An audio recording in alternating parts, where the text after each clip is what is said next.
vedremo l'esibizione di Vigo, buonasera a tutti, e in più un'altra particolare esibizione, San Antonello. Ciao, abbiamo un merengue con una base musicale del nostro professionista qua, e con Stefano e Isabella. Stefano e Isabella con Antonello fanno parte della scuola di danza di ballo Trisdacci, dove si trovano? Allora siamo un po' ovunque, diciamo, in Isola Russa, un pochino ovest, in Valdarno, in Castello, e abbiamo anche la scuola Montemuro di Prato, l'Accademia del Ballo.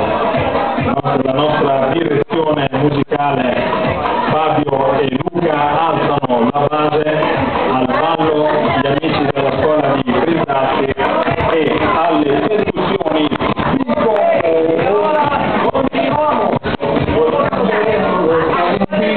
Porque hace tiempo me hizo sufrir.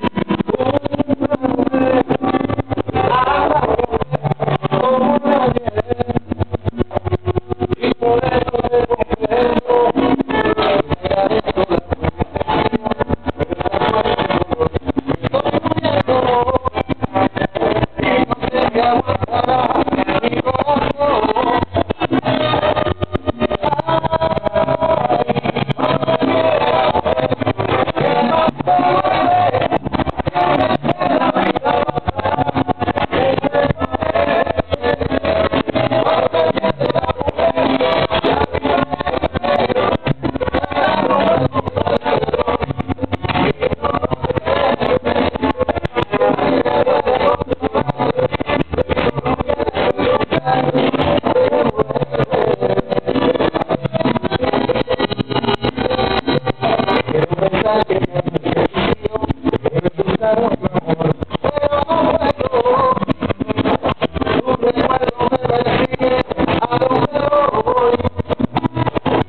Della locale L'Ortetoio a Laterina in provincia di Arezzo, si chiama Luciano. Non dimenticatevi, se passate da queste parti, di venirlo a trovare, perché fa dei primi e dei secondi veramente fantastici.